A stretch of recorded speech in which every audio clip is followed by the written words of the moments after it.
কেটে গিয়েছে পশ্চিমী ঝঞ্ঝা, অবাধে বইছে উত্তরে হাওয়া, কাঁপছে কলকাতা। মঙ্গলবার কলকাতায় মরশুমের শীতলতম দিন। বুধবার দক্ষিণবঙ্গের 2 জেলায় শৈত্যপ্রবাহের সতর্কতা।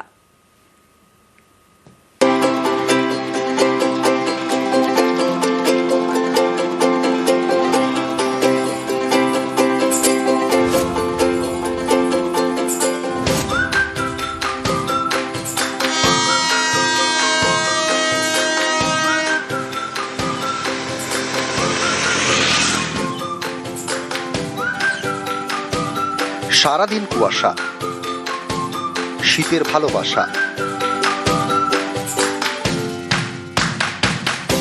উত্তরে হাওয়ায় কনকনে দক্ষিণবঙ্গ, হাড় কাঁপুনি কলকাতায়।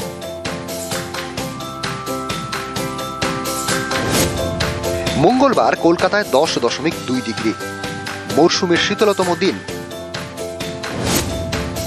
এর আগে কলকাতায় এরকম ঠান্ডা পড়েছিল 13 বছর আগে, 2013 সালের 13ই জানুয়ারি। কলকাতায় সেদিন ছিল 9 ডিগ্রি, আর কলকাতার সবচেয়ে কম 6.7 ডিগ্রি, সেটা 124 বছর আগে, 1899 সালে। পশ্চিমবঙ্গের উপরে উত্তর উত্তর পশ্চিম দিক থেকে যে হাওয়াটা আসছে তার গতিবেগ কিছুটা হলেও বেড়েছে, যার জন্য এই তাপমাত্রাটা আরেকটু কমেছে। সর্বনিম্ন তাপমাত্রা আজ আমাদের কলকাতাতে 10.2 ডিগ্রি সেলসিয়াস রেকর্ড করা গেছে।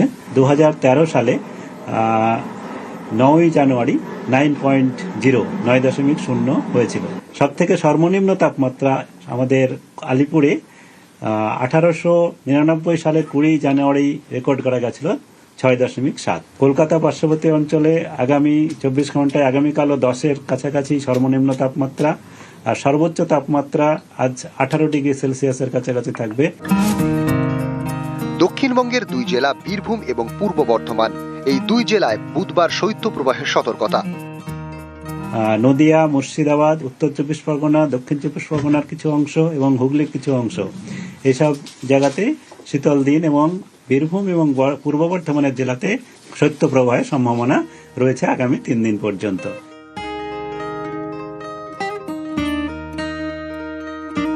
জেলায় জেলায় একটাই কথা, উফ কি ঠান্ডা। দার্জিলিং এ 1.5, শিলিগুড়িতে 9.2, জলপাইগুড়ি 9, রায়গঞ্জ 8, বীরভূমের শ্রীনিকেতন এবং সিউড়ি 2 জায়গাতেই তাপমাত্রা 6.2, কল্যাণীতে 7 ডিগ্রি সেলসিয়াস, বাঁকুড়ায় 7.8, পশ্চিম বর্ধমানের আসানসোলে 8.8, বারাকপুরে 8.2, দমদমে 9.5। নিউজ 18 বাংলা। হাড় কাঁপানো ঠান্ডা, কনকনে কলকাতা, কাঁপছে জেলা। কেউ উপভোগ করছেন, কেউ তো আবার কাবু। প্রচন্ড ঠান্ডা, দার্জিলিং যেতে হবে না, এখানে দার্জিলিং পেয়ে গেছি আমরা। তো প্রচন্ড ঠান্ডা, মানে আমাদের এখানে যা ঠান্ডা পড়েছে তাতে মনে হচ্ছে দার্জিলিং বা সিকিম, আমার তো মনে হয় কদিন পর হয়তো এখানে বরফও পড়তে পারে।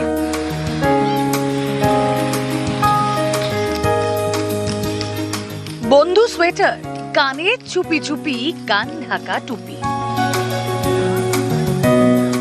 ঘুম ভেঙে গ্লাভস, মোজা, মাফলার, কোথাও আগুনে গা গরম, কনকনে ঠান্ডায় তোমাকে চাই, 1 কাপ চায়ে উষ্ণতা চাই।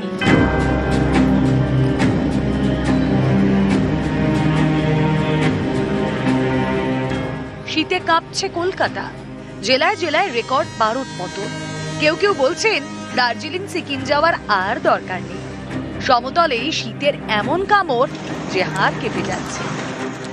এখন তো কালিম্পং এর থেকেও কম টেম্পারেচার এখানে, তো একদমই রেডি ছিলাম না এরকম ঠান্ডার জন্য, তো সমস্যাও হচ্ছে। কল্যাণীতে 35 বছর না, সেরকম মনে পড়ছে না।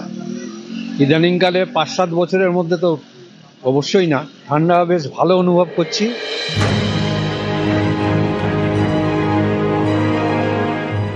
সকালে সেভাবে রোদের দেখা নেই, রোদ উঠলেও তার তেজ নেই। কুয়াশায় মোড়া স্যাঁতস্যাঁতে ঠান্ডা, বেলা গড়িয়ে রাত বাড়ছে, ঠান্ডাও বাড়ছে। একেবারে জড়সড় জবুথবু। এখন আমার যা বয়স হয়েছে 60 বছর বয়সে, এখন আমাদের খুবই অসুবিধে হচ্ছে এই ঠান্ডাতে। সহ্য করার মতো নয় আর কি, অসহ্য ঠান্ডা একবারে। আমাদের এখানে তো বরফ পড়ার মতো উপকম হয়ে গেছে, প্রায় সন্ধ্যা 4টে বাজতে হচ্ছে অন্ধকার হয়ে যাচ্ছে কুয়াশায়। তো সেরকমই ব্যাপার, প্রায় এরকম তাপমাত্রা আমরা দেখেছি। বাঁকুড়ার বুকে হাড়হিম ঠান্ডা, সকালবেলা আমাদের ঘুম থেকে উঠলেই কষ্ট হয়। যারা একটু বৃদ্ধ বয়স 50 অ্যাবাভ বয়স, তারা তো দেখছি যে 3টা-4টা উপরন্ত কম্বল ঢাকা দিচ্ছে। এই বাঁকুড়া বুকে এত ঠান্ডা কেউ দেখে নাই। স্নান করতে আর মনই যাচ্ছে না, মনে হচ্ছে হাড়হিম জলটা। অনেকে কাবু, অনেকে ঠান্ডা উপভোগ করছেন। খুব ঠান্ডা পড়েছে, ওয়েদারটা ভালো করে ফিল করতে পারছি, খুব ভালো লাগছে। সবকিছুরই একটা এনজয়মেন্ট আছে, এটা এনজয় করছি। মোটামুটি কাবু বলতে পারেন, তো যদিও কাবু এবং উপভোগও করা যাচ্ছে। কেননা এই ঠান্ডাটা তো বেশি দিন পাওয়া যাবে না। বয়স্ক মানুষ, 9 ডিগ্রি তাপমাত্রা নেমেছে কালকে থেকে, আজকেও ওটা আরো নেমেছে। এখন এতে যেমন কষ্ট হচ্ছে তেমনি আবার ভালোও লাগছে, কারণ দুটোই তো দরকার মানুষের জন্য।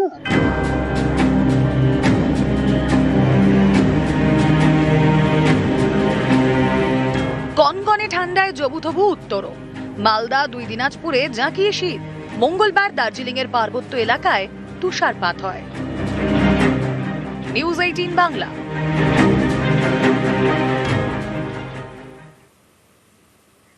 ছাব্বিশের বিধানসভা ভোটে বুথের ভিতরেও রাখা হোক কেন্দ্রীয় বাহিনী। রানাঘাটের জনসভা থেকে দাবি দিলীপ ঘোষের।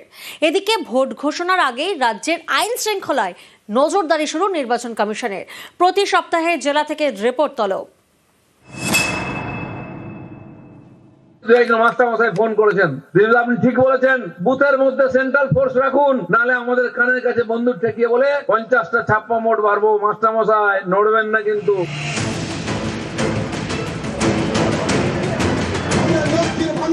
ভোট এলেই বাংলায় বেশি করে কেন্দ্রীয় বাহিনী মোতায়েনের দাবিতে সরব হয় বিজেপি। 2021-এর বিধানসভা নির্বাচন হোক বা 2024-এর লোকসভা নির্বাচন, বিপুল বাহিনী মোতায়েন করে ভোট হয়েছে বাংলায়। গত লোকসভা নির্বাচনে প্রায় 800 কোম্পানি কেন্দ্রীয় বাহিনী এসেছিল পশ্চিমবঙ্গে। এত কেন্দ্রীয় বাহিনী পেলেও মনের মতো আসন পায়নি পদ্মশিবির। 21-এর বিধানসভা ভোটে তাদের বঙ্গজয়ের স্বপ্ন জোর ধাক্কা খেয়েছে। 24-এর নির্বাচনে লোকসভায় আগের তুলনায় আসন কমেছে।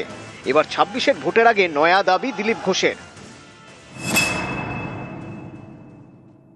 মাস্টারমশাই ফোন করেছেন, আপনি ঠিক বলেছেন, বুথের মধ্যে সেন্ট্রাল ফোর্স রাখুন, নালে আমাদের কানের কাছে বন্দুক ঠেকিয়ে বলে 50টা ছাপ্পা মোট বাড়বো। মাস্টারমশাই নড়বেন না কিন্তু। তাকে বসিয়ে রেখে বন্দুকে ঠেকিয়ে রেখে আর ছাপ্পা মোট মারছে।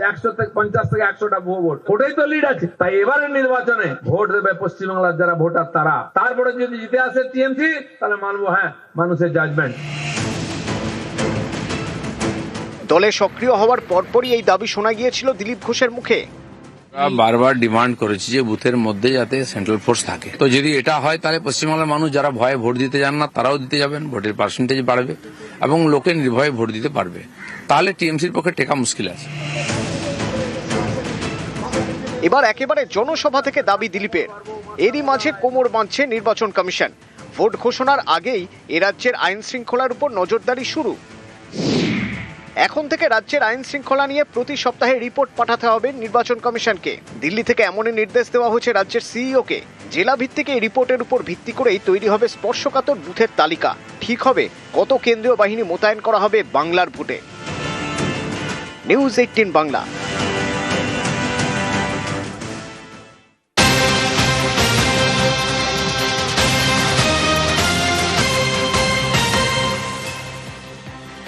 এসআইআর আনম্যাপের পর তথ্যে গড়মিলে শুনানি। তথ্য গড়মিলে এসআইআর শুনানি 13ই জানুয়ারি থেকে।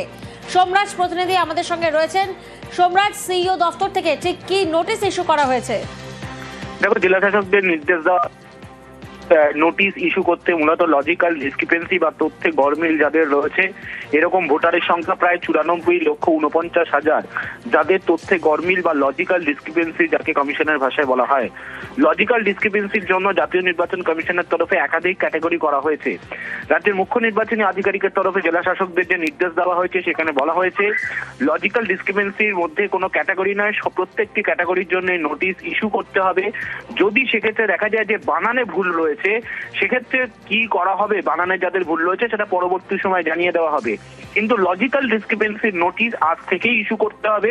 আগামী 13ই জানুয়ারি থেকে এই লজিক্যাল ডিসক্রিপেন্সি যারা রয়েছেন তাদের শুনানি প্রক্রিয়া শুরু হবে, অর্থাৎ আজ থেকে 7 দিন বাদে। কারণ তুমি জানো কমিশন যে নোটিশ ইস্যু করে তারপরে 7 দিন সময়সীমা দেওয়া হয় তাকে শুনানিতে আসার জন্য। ফলত তাকে মাথায় রেখেই 13ই জানুয়ারি থেকে লজিক্যাল ডিসক্রিপেন্সির আওতায় যারা রয়েছেন যাদেরকে আজ থেকে নোটিশ ইস্যু করা হচ্ছে তারা 13ই জানুয়ারি থেকে শুনানি কেন্দ্রে আসবেন। অর্থাৎ রাজ্য জুড়ে যে প্রায় 94,49,000-এরও বেশি ভোটার যারা লজিক্যাল ডিসক্রিপেন্সির আওতার মধ্যে রয়েছেন, আনম্যাপ ভোটারদের তালিকার বাইরে, তাদেরকে এই শুনানির নোটিশ আজ থেকেই ইস্যু করার নির্দেশ দেওয়া হলো। ইতিমধ্যেই কয়েকটি জেলায় ইস্যু করার প্রক্রিয়াও শুরু হয়েছে। বেশ,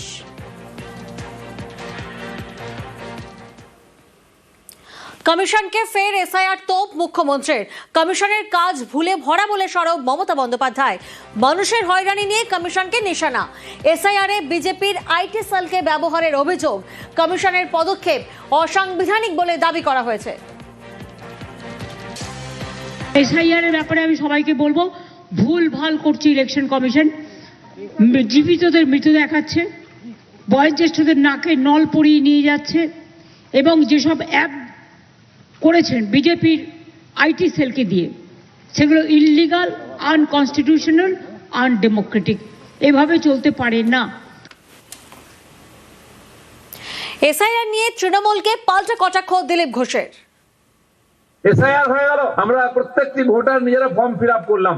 আর একজন মমতা বলা ঠাকুর আছেন গুরুমা, তিনিও মিথ্যা কথা বলছেন, লোককে প্রতিশ্রুতি দিয়েছেন যে সিএ তে ফর্ম ফিল আপ করবেন না, এসআইআর ফর্ম ফিল আপ করবেন না। আপনার মেয়ে এমএলএ আপনারা ফর্ম ফিল আপ করেছেন কিনা? আপনারা করবেন, ভোটার হবেন, ভোট লড়বেন, এমএলএ এমপি হবেন। আর গরিব জনতা তারা ভোটারও হতে পারবে না। আর টিএমসি নেতাদের মা বাপরা কোনোদিন মরে না, ভোট দিয়েই যায়। তার ভাইরা কি বলেছিল, যে ভোটার বাদ দেবে বিএলও তার হাত কেটে দেবো। কজনের হাত কেটেছে?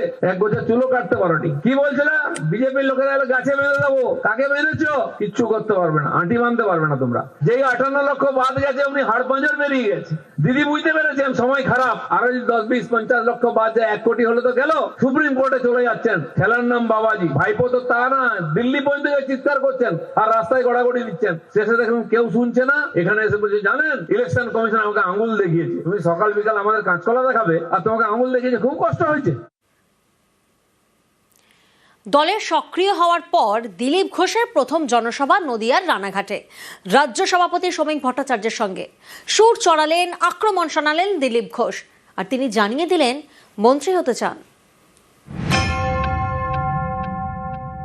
আপনারা অনেকে বলতে পারেন, হ্যাঁ আপনাদের বোধহয় আর বাইরে থাকতে ভালো লাগছে না, মন্ত্রী হতে চাইছেন। নিশ্চয়ই মন্ত্রী হব, মন্ত্রী তো হতেই হবে, নাহলে আপনাদেরকে সুবিধা দেবো কি করে। অমিত শাহর বার্তার পর সক্রিয় হয়ে ময়দানে ঝাঁপিয়েছেন দিলীপ ঘোষ। তারপর প্রথম জনসভা নদিয়ার রানাঘাটে। সেই সভা থেকে সুর চড়ালেন, আক্রমণ শানালেন দিলীপ ঘোষ। আগাম জানিয়ে দিলেন তাঁর রাজনৈতিক মিশনের কথা। আপনারা অনেকে বলতে পারেন, হ্যাঁ আপনাদের বোধহয় আর বাইরে থাকতে ভালো লাগছে না, মন্ত্রী হতে চাইছেন। নিশ্চয়ই মন্ত্রী হব, মন্ত্রী তো হতেই হবে, নাহলে আপনাদেরকে সুবিধা দেবো কি করে।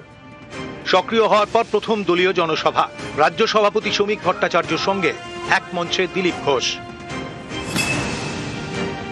দিদি বুঝতে পেরেছেন সময় খারাপ। আরো যদি 10, 20, 50 লক্ষ বাদ যায়, 1 কোটি হলে তো গেল। সুপ্রিম কোর্টে চলে যাচ্ছেন, খেলার নাম বাবাজি। ভাইপো তো তা না, দিল্লি পর্যন্ত চিৎকার করছেন আর রাস্তায় গড়াগড়ি দিচ্ছেন। শেষে দেখুন কেউ শুনছে না। এখানে এসে বলছে জানেন ইলেকশন কমিশন আমাকে আঙুল দেখিয়েছে। তুমি সকাল বিকাল আমাদের কাঁচকলা দেখাবে আর তোমাকে আঙুল দেখিয়েছে, খুব কষ্ট হয়েছে। দিদিমণির যে ভবানীপুর থেকে যেতেন, সেখানে 44,500 নাম বাদ গেছে।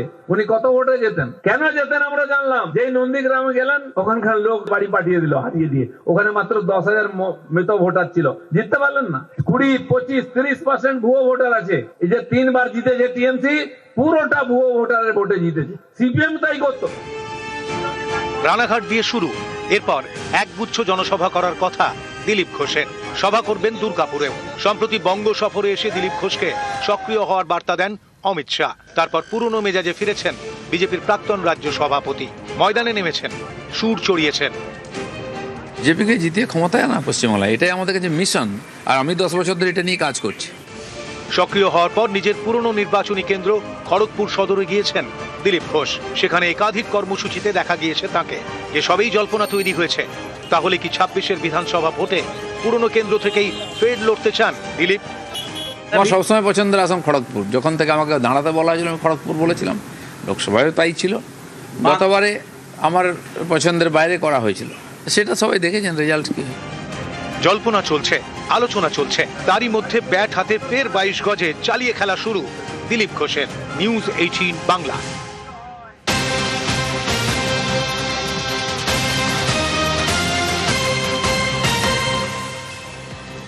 ফের বঙ্গে প্রধানমন্ত্রী, 17 জানুয়ারি রাজ্যে প্রধানমন্ত্রী। 2 জেলায় সভা করবেন নরেন্দ্র মোদী। মালদা এবং হুগলিতে পরিবর্তন সংকল্প সভা। 17 জানুয়ারি মালদায় সভা করবেন প্রধানমন্ত্রী নরেন্দ্র মোদী এবং 18 জানুয়ারি হুগলির সিঙ্গুরে সভা করবেন প্রধানমন্ত্রী।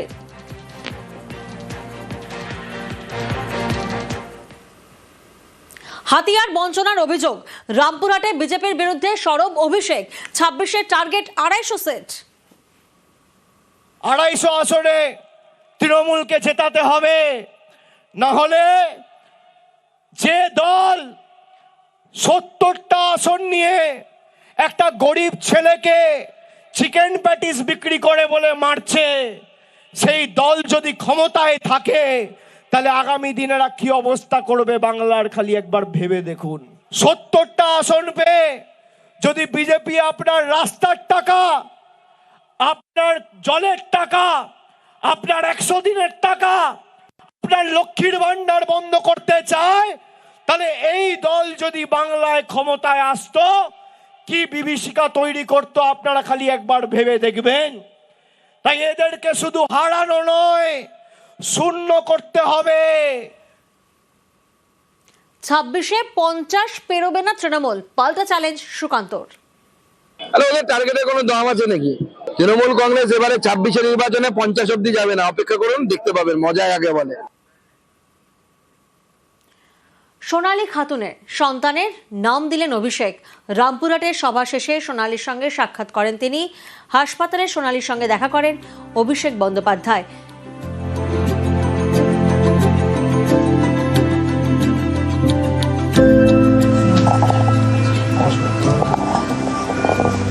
লড়াই করেছি, ছেলে কেমন আছে? ছেলে ভালো আছে, ছেলে না অনেক লড়াই করেছি, ছেলে কেমন আছে? ছেলে ভালো আছে, ছেলে নামটা আপনারা লিখিয়ে দিন। নামটা আপনাদের ঠিক করা উচিত, আপনারা বাচ্চা আমাদের অত কিছুর মধ্যে দিয়ে গেছে, আপনারা না হলে নিয়ে ফিরে আসতেন।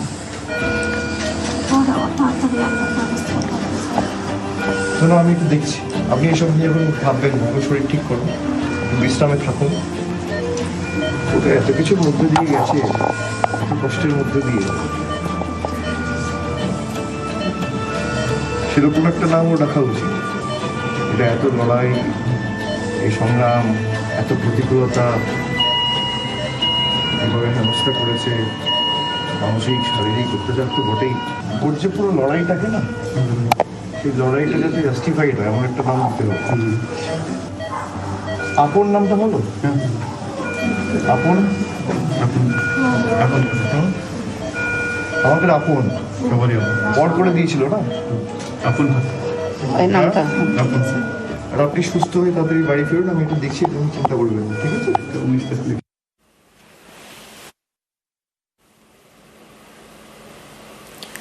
14 ফেব্রুয়ারি থেকে শুরু হচ্ছে আইএসএল। অবশেষে আইএসএল এর জট কাটলো। 14 ফেব্রুয়ারি থেকে শুরু হচ্ছে আইএসএল। ইরন প্রতিনিধি আমাদের সঙ্গে রয়েছেন। ইরন, স্পন্সর সহ আমরা দেখেছিলাম একাধিক জটিলতা ছিল এই আইএসএল নিয়ে, অবশেষে সেই জট কাটলো। একদমই, দেখো, দিন কয়েক আগে এএফএফ এর পক্ষ থেকে ঘোষণা করা হয়েছিল যে ফেডারেশন এবার আইএসএল আয়োজন করতে চলেছে এবং দ্রুত ম্যাচের দিনক্ষণ ঘোষণা করা হবে, কবে থেকে শুরু হবে। সেই মর্মে আজ ফেডারেশনের এক্সিকিউটিভ কমিটির একটি বৈঠক ছিল। পরবর্তী সময় ক্রীড়া মন্ত্রক, কেন্দ্রীয় ক্রীড়া মন্ত্রক এবং ক্রীড়ামন্ত্রীর সঙ্গে সমস্ত ফেডারেশন এবং সমস্ত ক্লাব বৈঠকে বসেন এবং সেখানেই চূড়ান্ত হয় 14 দলের আইএসএল হবে। 14 ফেব্রুয়ারি আগামী মাস থেকে শুরু হবে। যেহেতু সময় কম, অনেকটা জটিলতার কারণে লিগ শুরু হতে লেট হয়েছে, সেই কারণে ফরম্যাটের কাটছাট করা হচ্ছে। হোম অ্যাওয়ে পদ্ধতি প্রতিটাই হবে, কিন্তু একটা করেই ম্যাচ হবে, অর্থাৎ ইস্ট বেঙ্গল মোহনবাগান লিগে একবারই দেখা হবে, এরকমই সবার সঙ্গে একবার করে দেখা হবে। গিয়ে হোম আর অ্যাওয়ে কতগুলো খেলা হবে ক্লাবগুলো নিজেরা ঠিক করবে। এবং সবচেয়ে গুরুত্বপূর্ণ বিষয়, এই ফেডারেশন এই ম্যাচ করতে গিয়ে, টুর্নামেন্ট করতে গিয়ে কত টাকা খরচ হচ্ছে। প্রাথমিকভাবে যে হিসাব করা হয়েছে 24,26,00,000 টাকা খরচ হবে।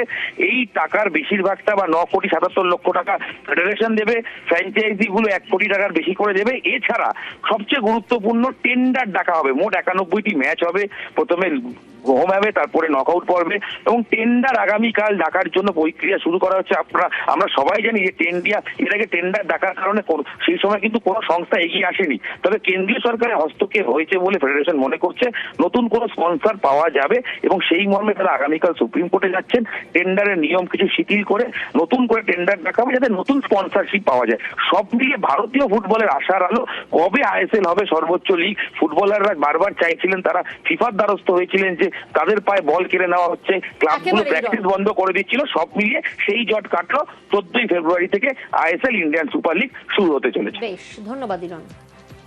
आज सरकार, फुटबॉल फेडरेशन और सभी हमारी 14 क्लब, जिसमें Mohun Bagan, East Bengal, Mohammedan, Inter Kashi, Mumbai, Chennai, Delhi, Bengaluru, Goa, Kerala, Punjab, North East, Jamshedpur और उड़ीसा 14 हमारे फुटबॉल क्लब के प्रतिनिधि के साथ विस्तार से मीटिंग हुई है, और हम सब लोगों ने साथ में मिलकर निर्णय करा है कि आईएसएल लीग 14 फरवरी सैटरडे से स्टार्ट होगी, और सभी हमारे क्लब उसमें पार्टिसिपेशन करेगी।